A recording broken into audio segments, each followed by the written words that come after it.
우리는 2013년 마지막 주일 예배를 하나님께 드리고 있습니다.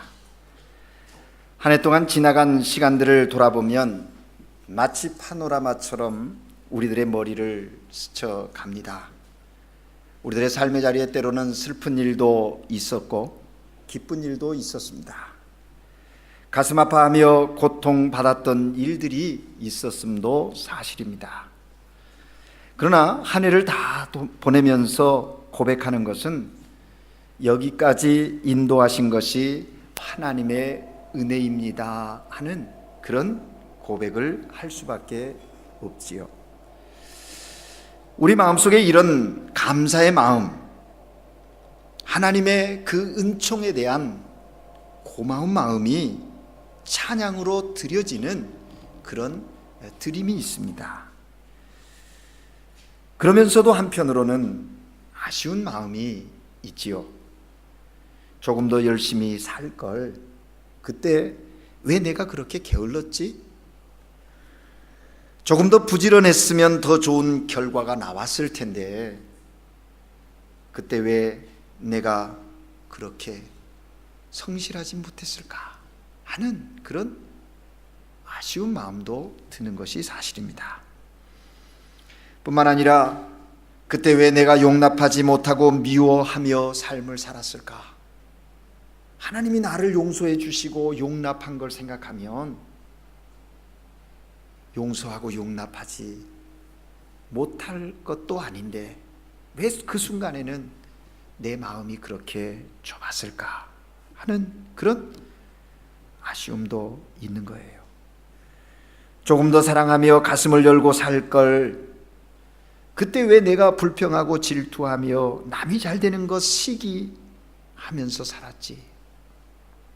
오히려 칭찬하고 격려하며 기뻐하고 감사하며 살 걸 하는 이런 참으로 아쉬움도 우리들에게 있는 것이 사실입니다. 그런데 그럼에도 불구하고 오늘 하나님 앞에 예배하면서 우리의 마음 깊은 곳의 고백은 모든 것이 다 하나님의 은혜였습니다. 이 고백 드릴 수 있다라고 생각합니다. 2013년 한 해를 마감하면서 여러분의 이 고백이 하나님께 드려지고 또 여러분 가족과 친지들과 함께 생활하는 사람들에게 고백되어지는 그런 축복된 시간들이 되시기를 주님의 이름으로 축복합니다. 우리 옆 사람에게 한번 고백해 볼까요? 모든 것이 다 하나님의 은혜였습니다.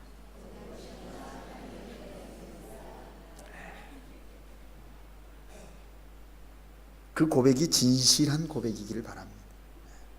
그래도 내가 뭔가를 좀 그게 아니고요. 정말 하나님의 세미한 돌보심 속에서 함께 하심 속에서 이루어진 역사라고 고백할 수 있기를 바랍니다. 현대 심리학 용어 중에 고착 상태라고 하는 말이 있습니다. 이 말은 과거의 종래의 유치한 습관이나 부정적인 습관을 버리지 않고 계속 유지하려고 하는 심리적인 상태를 이야기합니다. 그러한 것들을 유지하면서 안정을 얻으려고 하는 현상을 일컬을 때 고착 상태라고 하는 용어를 쓰는 겁니다. 이런 고착 상태에 빠진 사람들의 특징은요, 변화를 싫어하고 변화하는 것을 두려워합니다. 변화되지 않는 낡은 것에 매여서 그 삶 안에서 안정을 누려보려고 하는 시도를 하게 된다 하는 것입니다. 그러나 여러분 생각해 보십시오. 사람이 변하지 않으려 한다 해서 그것이 가능할까요? 세상의 모든 것이 변하고 있는데 나는 그 변화에 편승하지 않으리라, 함께하지 않으리라, 나는 그 모습을 그대로 지켜 보존하리라 하는 그 고집스러움이 과연 가능할까요? 하는 질문입니다. 정말 내가 안 변하는 것, 가능하냐는 거죠. 착각하지 않아야 합니다. 변하지 않는 것이 아니라 멈춤이고 퇴보하고 있는 것임을 인식해야 한다는 것이죠.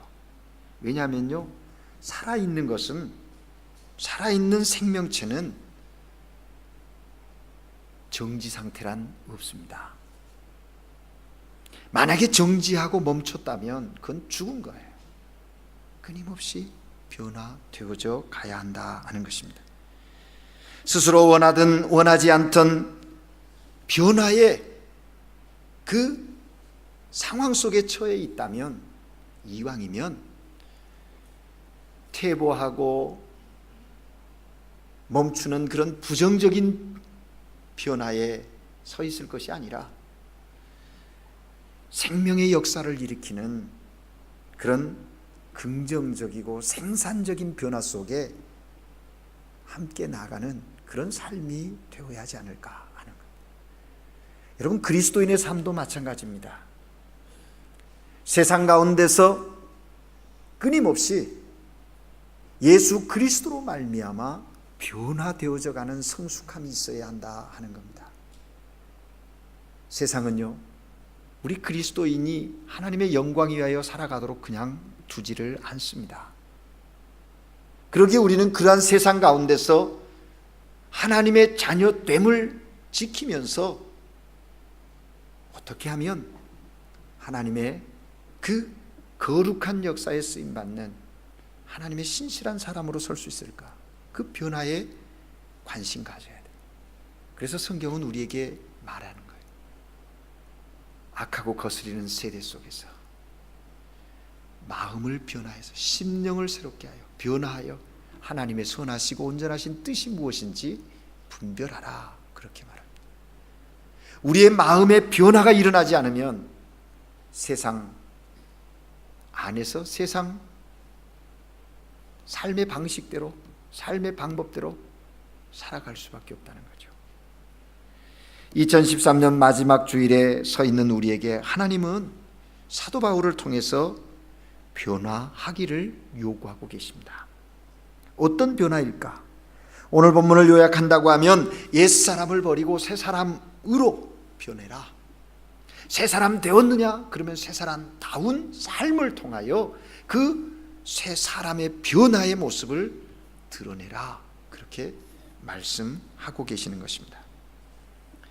하나님께서 왜 바울을 통해서 에베소 교회에 이렇게 말씀하셨을까? 그것은 에베소라고 하는 도시의 역사적, 문화적 배경이 있기 때문에 그렇습니다. 사실 에베소는, 그 에베소에 있는 교회는 바울이 선교 여행, 2차 선교 여행 중에 3년 동안 머물면서 복음을 전해서 교회를 거기에 개척해 세워 훈련하고 목회한 그 교회입니다. 그런데 지금 그 2차 전도 여행 때, 선교 여행 때 세우는 그 교회를 떠나서 옥에 갇혀 있으면서 에베소 교인들을 향하여 편지하는 거예요. 왜 이런 마음으로, 안타까운 마음으로 바울이 에베소에 있는 성도들에게 편지하고 있는가? 그것은 저들이 살고 있는 그 현장이 하나님을 사랑하며 믿음 가운데 사는 그 일을 이루어가기가 쉽지 않은 현장이었고 그런 현실이었기 때문이라는 거죠. 하나님을 믿지 않던 세상 풍조 속에 살다가 기독교로 교정했던 그 사람들이 새 삶의 방식으로 삶을 사는 것이 아니라 늘 옛 삶의 방식으로 되돌아갈 위험성이 저들 가운데 있었다는 거죠. 그래서 바울이 그걸 경계하면서 편지를 보내는 거예요. 그 에베소 교인들에게 보내는 거예요. 근데 왜 에베소 교인들에게 보낸 이 편지가 오늘 우리들에게 읽어져야 하느냐? 사랑하는 여러분, 우리도 예수 그리스도를 구세주로 영접하고 하나님의 자녀로 이 악하고 거스리는 세대 속의 삶을 살아가고 있는데 어쩌면 우리들의 삶의 현장이 마치 에베소 교인들이 살고 있는 그 현장과 너무 유사성이 많고 우리도 새 사람으로서 새 생명을 얻은 자로서 새 삶의 방식으로 살아가려고 몸부림치지만 언제나 우리 속에 다시 구습을 쫓는 옛 삶의 방식으로 돌아가려고 하는 그런 유혹들과 위험에 노출되어져 있다는 거예요. 그래서 오늘 이 아침에 우리는 이 말씀을 통해서 2013년 마지막 새말에 서 있는 이 시점에 하나님의 음성을 들으려고 하는 것입니다. 에베소는 주전 11세기에 건설된 소아시아의 도시입니다. 소아시아에 위치해 있어요. 근데 이 에베소는 정치, 경제, 문화 이런 부분에 있어서 굉장히 발전되어져 있는 발달한 도시였어요. 그래서 교통의 중심지로서 그 소아시아 지역에 그런 중요한 역할을 하는 도시다 하는 겁니다. 그러다 보니까 그 도시 안에 우상 숭배가 성행하게 되었습니다. 에베소 사람들의 대표적인 우상이었던 아데미라고 하는 이 여신, 그 아데미 여신은 풍요와 다산을 상징하는 그런 신입니다. 특별히 아데미 여신의 전각은 세계 7대 불가사의 중에 하나로서 길이가 128m, 폭이 66m, 연적 위에 높이 18m의 기둥 127개를 세워서 만들어진 어마어마한 건축물입니다. 제가 소아시아 성지 순례를 갔을 때 이 예베소 지역을 들어가는데요, 이 아데미 신전 그리고 아데미 상, 그것이 그 시대에 어떠했는가를 보여주는 그런 모습인 것을 느낄 수 있었어요. 이런 아데미 여신과 신전의 예베소 사람들의 정치, 경제, 사회, 문화의 구심점이 되어서 일상생활에 아주 밀접하게 연결되어져 있었다는 겁니다. 우상들을 섬기면서 저들이 삶의 그 마음을 거기 다 쏟아붓고 사는 거예요. 여러분, 오늘 우리가 사는 시대는 어떻습니까? 정말 우리들 가운데 하나님 외에, 주 예수 그리스도 외에 우리의 마음을 빼앗으려고 하는 것들이 너무나 많이 있지 않습니까? 이러한 때에 우리는 예배소 교회에게 말씀하시는 하나님의 음성을 들으려고 하는 거예요. 뿐만 아니라 예배소 교인들은 회심 이전에 극심한 도덕적 타락 가운데 삶을 살았어요. 예배소에는 수많은 극장들이 있습니다. 그런데 그 극장 가운데 큰 극장은 동시에 24,000명이 들어갈 정도의 그런 노천 극장이세요. 얼마나 큰지요. 그런데도요, 그 극장 광장 저 밑에서 자그마한 소리로 얘기해도 그 계단 저 위에서도 들을 만큼 그렇게 아주 잘 극장을 설계하고 만들었다는 거죠. 그런데 그 극장에서 무엇이 공연되어졌는가? 저질스러운 공연과 폭력적인 투기, 그리고 음란한 쇼들이 진행되어지면서 예배소에 있는 사람들의 정신세계를 혼탁케 하는 일들이 일어나는 거예요. 뿐만 아니라 예배소에 있는 아고라라고 하는 큰 시장은 황금의 눈이 먼 장사꾼들로 가득하여 있었다는 거예요. 이처럼 에베소 지역은 온갖 음행과 사기와 희롱과 황금에 대한 유혹, 그리고 더러운 말들이 판을 치는 그런 타락한 도시의 성격을 갖고 있는 모습, 그 안에서 그리스도인으로 산다라고 하는 것, 새로운 삶의 방식을 지켜 살아간다라고 하는 것이 그렇게 쉽지 않았다는 거죠. 그래서 바울은 정말 저들에게 주님의 마음으로 편지하는 거예요. 그러한 삶의 현실 속에서도 믿음을 지키라는 겁니다. 새 사람의 그 새 삶의 방법을 지켜가라는 거예요.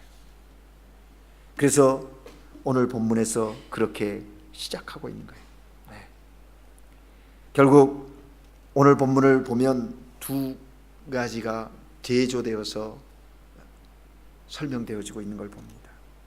옛사람과 새사람이에요. 결국 22절, 24절, 23절, 24절인데 너희는 유혹의 욕심을 따라 썩어져가는 구습을 따르는 옛사람을 벗어버리고 오직 너희의 심령이 새롭게 되어서 하나님을 따라 의와 진리의 거룩함. 유혹의 욕심을 따라 구습을 쫓는 삶, 하나님을 따라 의와 진리로 거룩함의 지으심을 받은 새 사람의 삶, 대조되고 있어요. 그런데 이 본문을 유심히 보면요, 이 구습을 쫓는 사람들의 특징이 있습니다. 그 예수를 알기 전에 예수를 모르는 자들의 삶의 특징이 뭔가? 지금 에베소서 많은 사람들이 그런 특징 속에 삶을 살고 있다는 거예요. 그게 뭡니까? 17절에서 19절에 보면 그 옛사람의 삶의 특징에 대해서 말해주고 있는데, 첫째는 그들은 그 마음이 허망한 것으로 행한다, 그렇게 표현하고 있습니다. 그 마음에 허망한 것으로 행함같이 행한다는 거예요. 그런데 새 사람인 너희는 그렇게 행하지 말라는 겁니다. 도대체 저들이 마음의 허망함이란 무엇일까요? 목적이 없습니다. 의미를 잃어버린 삶을 살고 있습니다. 목적도 의미도 없이 남이 하니까 따라하는 정도의 삶을 살아가는 거예요. 그런데 그리스도 안에서 새 사람 된 사람은 그런 삶을 살아서는 안 된다, 그 말씀이지요. 여러분 어떻습니까? 여러분의 삶의 의미와 목적이 분명합니까? 내가 왜 지금 여기 있고 지금 하고 있는 것이 무엇을 위한 것이고 지금 어디를 향하여 가고 있는지 분명한 목적과 의미가 있습니까? 예수 그리스도 안에서 그게 분명하지 않으면 우리는 옛 사람의 삶의 특징 가운데 젖어 살고 있는 거예요. 두 번째로는 총명이 어두워졌다 그랬습니다. 총명이 어두워졌다 하면 하나님을 아는 지혜를 상실하였다 하는 말이에요. 하나님이 없다고 선언하며 삶을 살아가요. 오늘날 우리 삶의 주변에 수없이 많은 젊은이들이 신을 믿지 않는다고 얘기합니다. 스스로 무신론이라고 주장합니다. 가능한가요? 성경은 이런 사람들을 어리석은 사람이라고 정의하고 있지요. 여호와를 경외하는 것이 지식의 근본인데 이방인은 하나님을 인정하지도 아니하고 경외하지도 아니함으로 스스로 무지함 가운데 빠져버리고 만 거예요. 여러분 요즘에 얼마나 지식이 풍부합니다. 지식혁명 시대예요. 지식의 홍수 속에 우리가 삶을 살고 있어요. 그런데 성경의 진단은 뭐예요? 총명이 갈수록 어두워지고 있다. 또한 하나님이 원하시는 것이 무엇인지 판단하는 능력이 떨어졌다는 이야기입니다. 분별력이 없어졌어요. 분별력이 없어졌다. 여러분 어떻습니까? 정말 예수 그리스도 안에서 성령이 주시는 분별력을 가지고 여러분의 삶을 살고 있습니까? 성령의 인도하심에 민감함이 있으십니까? 우리는 우리 스스로에게 물어야 돼요. 세 번째 저들의 특징이 뭡니까? 마음이 굳어짐이라고 말합니다. 마음의 굳어짐이라는 말은 마음이 마비되었다는 거거든요. 마음이 삐뚤어지고 뒤틀려서 마비되어서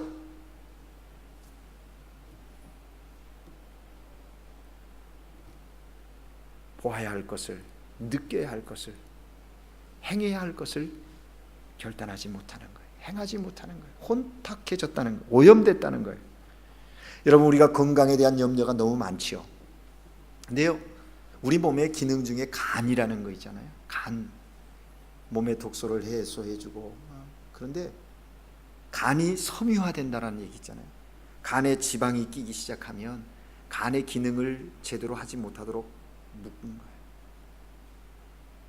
여러분 어쩌면 그리스도인들이 세상 가운데 빛이요 소금의 역할을 해야 하는데 세상의 것들이, 세속의 것들이 우리 안에 자꾸 더 쌓이고 축적되고 누적이 되어서 그리스도인으로서의 역할을 못하는 거예요. 기능이 상실되어져 가고 있는 거예요. 왜 그렇습니까? 옛 습관을 쫓고 있기 때문에 그렇다는 거예요. 또 하나의 특징은 감각이 없음을 이야기합니다. 19절 말씀에 보면 저희가 감각이 없는 자가 되어서 자신을 방탕에 방임하며 모든 더러운 것을 욕심으로 행하되, 감각이 없는 신자 너무 많아요. 신앙적 감각, 영적인 감각이 무뎌졌습니다. 진리에 대한 감각이 무뎌지고 있습니다. 도덕성에 대한 감각이 점점 더 무뎌져 가고 있는 현실에 있습니다. 성경은 죄에 대해서 나병이라고 비유하거든요. 한센스병. 이 한센병은요, 감각이 없어지는 거거든요. 신경을 깎아먹기 때문에 감각이 없어지는 질환이에요. 죄가 그렇다는 거예요. 죄란 묘한 것이어서 빠져들면 들어갈수록 감각이 상실되어지는 거예요. 죄에 대해서 둔감해지고 이것이 지속되어지면 죄의 심각성을 인식하지 못하고 오히려 그 죄에 대해서 정당화하고 합리화하려고 하는 그런 성향으로 나타난다는 것이죠. 갈수록 감각이 없어지기 때문에 더 흉악해지고, 그래서 자기 자신만이 잘한다고 착각하는 그 독선적이고 편협한 자리에 쓴다는 거죠. 여러분, 감각이 무뎌진다. 영적인 감각, 진리에 대한 감각, 도덕성에 대한 감각은 무뎌지고 오히려 다른 감각이 더 왕성하게 일어나는데, 그게 뭐예요? 말초 신경의 감각이 더 왕성하게, 정직함과 진실함에 대해서 점점 둔해지고, 나도 모르는 사이에 세상과 짝하여서 세상과 마귀의 종이 되어버리는 옛사람의 모습. 강팍하고 굳어진 마음은 죄에 대한 고통을 느끼기를 중단함, 도덕적 감수성이 무뎌져서 선악에 대한 분별력이 흐려지고 결국 제어하지 못하고 방탕하고 방임하는 자리까지 나아가버리게 된다는 거예요. 이것이 옛사람의 특징이라고 이야기합니다. 그런데 이러한 옛사람의 특징을 가지고 삶을 사는 사람들을 오늘 본문에서 뭐라고 정의합니까? 18절 끝부분에 보면 하나님의 생명에서 떠나 있다 그래요. 여러분, 이게 엄청난 선언이에요. 오늘 우리들의 모습 속에 이 한 해를 마무리하면서 자신들을 점검해 봤을 때 옛사람의 성품이, 옛사람의 특징들이 있다면 결론적으로 우리는 하나님의 생명에서 떠나 있는 상태임을 진단하셔야 돼요. 살아있다가 죽은 자와 같은 거예요. 그러면 어떻게 해야 합니까? 이것이 옛사람의 실존이라면, 내 안에 혹시 그런 실존에 대한 인식이 되어졌다면 어떻게 해야 합니까? 오늘 하나님은 바울을 통해서 우리에게 말씀하십니다. 너희가 그렇게, 너희는 그리스도를 그와 같이 배우지 아니하였다. 진리가 예수 안에 있는 것 같이, 이방인들의 그 허망한 것 같이 행하지 말라, 우리에게 말씀해요. 그럼 뭐 어떻게 하라는 겁니까? 대안이 뭡니까? 오늘 본문 말씀 23절 24절에 보면 오직 너희의 심령이 새롭게 되어서 하나님을 따라 의와 진리, 거룩함의 지으심을 받은 새 사람을 입고 살아가라, 그렇게 말씀하세요. 여러분, 여기 가운데 심령이 새롭게 되어라고 하는 말을 주목하셔야 합니다. 유혹의 욕심을 따라 썩어져가는 구습을 쫓는 옛사람을 벗어버리는데 심령이 새롭게 되어져야 한다는 거예요. 심령이 새롭게 되어, 과거에 하던 모든 버릇들을 벗어 던지기 위해서는 심령이 새로워져야 한다. 옛날과 똑같은 마음, 똑같은 정신 상태를 가지고는 결코 새 사람 될 수 없다 말씀하고 있어요. 2013년 한 해를 돌이켜보면서 내 안에 옛사람의 성품들, 특징들이 나타났다면 이제 2014년으로 넘어가는 이 시점에 그것을 벗어 던져야 돼요. 그리고 새 사람을 입어야 합니다. 너희는 이 세대를 본받지 말고 오직 마음을 새롭게 함으로 변화를 받아. 바울은 로마서 12장 2절에서 말해요. 변화해야 돼요. 마음의 변화가 일어나야 돼요. 결단해야 돼요. 그러지 않고 옛 습관대로 살아가면요, 결코 하나님의 사랑, 하나님의 생명 회복할 수가 없어요. 우리들이 쓰는 언어, 삶의 모든 것들은요, 내 다에서만 끝나지 않아요. 내 다음 때까지 이어져요. 그러니까 조심해야 돼요. 어릴 때 아주 욕을 잘하는 가정에서 자란 남녀가 있었습니다. 서로 성장해서 가정을 이루었어요. 그리고 계기가 되어서 예수를 믿게 되었더랍니다. 그런데 예수 믿는데 본질적인 성품이 변하지 않았어요. 싸우고 욕하는 습관을 버리지 못했습니다. 그 부부가 늘 가정생활하면서 욕하면서 싸우는 거예요. 근데 또 때가 되니까 아이를 하나 낳았어요. 아이가 커가는데도 그 욕하면서 싸우는 버릇을 못 버렸어요. 그래서 아빠가 싸우면서 아내에게 이년하고, 엄마는 아빠에게 이놈하고 싸우는 거예요. 아이가 그걸 보면서 자란 거예요. 그런데 어느 날 갑자기 아이가 아빠에게 물어, 아빠 인연이 무슨 뜻이야? 갑자기 그 질문을 받은 아빠가 당황해서 그거 말이야. 뭐라고요? 어른들이 여자를 부를 때 쓰는 말이야. 이 아이가 엄마에게 엄마 이놈이라는 말은 왜 써? 그건 무슨 뜻이야? 엄마도 당황했어요. 그래서 아이에게 설명한 내용이 뭐였냐면, 어른들이 남자를 부를 때 하는 소리란다. 그렇게 알았어요. 하루는 이 아이가 할머니 집에 놀러 갔어요. 할머니하고 이 얘기 저 얘기 하다가 할머니 엄마 아빠가 이년 이놈 하면서 막 말해요. 그 이야기를 들은 할머니가 뭐라고 얘기했어요? 지랄들 하고 자빠졌네. 이 말을 또 알아들을 수가 있어야죠. 그 아이가 할머니에게 물었답니다. 할머니 그게 무슨 뜻이에요? 그랬더니 할머니 역시 갑작스러운 질문에 당황하면서 그게 말이지, 잘했다고 박수 친다는 소리란다. 그렇게 인식했어요. 그리고 이 아이가 커서 유치원에 들어가서 유치원 생활을 하다가 재롱잔치를 하게 됐는데, 이 아이가 사회를 보게 되었더래요. 재롱잔치가 끝난 후에 단상 위에 올라가 꾹벅절한 이 아이는 또랑또랑한 목소리로 거기에 와 있는 부모님들이나 친구들을 향해서 이렇게 외쳤답니다. 이 자리에 오신 모든 년놈들 다 함께 지랄하고 자빠집시다. 여러분, 잘해야 돼요. 우리의 부모들이 한 말 하는 거 하나하나 자녀들이 안 보는 것 배워요. 그리스도인들이 이 시대 속에서, 사회 속에서 삶을 살면서 행하는 그거 하나하나 안 보는 것 같아요. 보고 있어요. 여러분, 그러므로 우리 안에 있는 것을 내어버려야 해요. 끊임없이 그리스도의 십자가 앞에 옛사람의 습관들, 구습을 쫓는 그 옛삶의 방식들을 내려놓고 십자가 앞에 못 박아야 돼요. 그래서 사도 바울은 날마다 죽는다고 고백하지 않아요? 그래서 죽어야 돼. 그 경건의 훈련이, 경건의 그 훈련들이 계속되어 성숙해 가야 한다는 거예요. 그렇지 않으면 언제든지 우리는 옛 습성이 나올 수밖에 없어요. 거룩한 것 같아도요, 우리 안에 차지하고 있는 그 악한 죄성이 꿈틀거린다니까요. 여러분, 그렇습니다. 생각이 변해야 행동이 변하는 거예요. 행동이 변하면 우리의 습관이 변하고, 습관이 변할 때 마침 인격이 변화되어지는 것이죠. 우리의 인격이 새롭게 변화되면 마음에서부터 먼저 그 변화를 통해서 인격이 변화되어지는데, 여러분, 이거 누가 할 수 있어요? 우리 스스로 할 수 있을까요?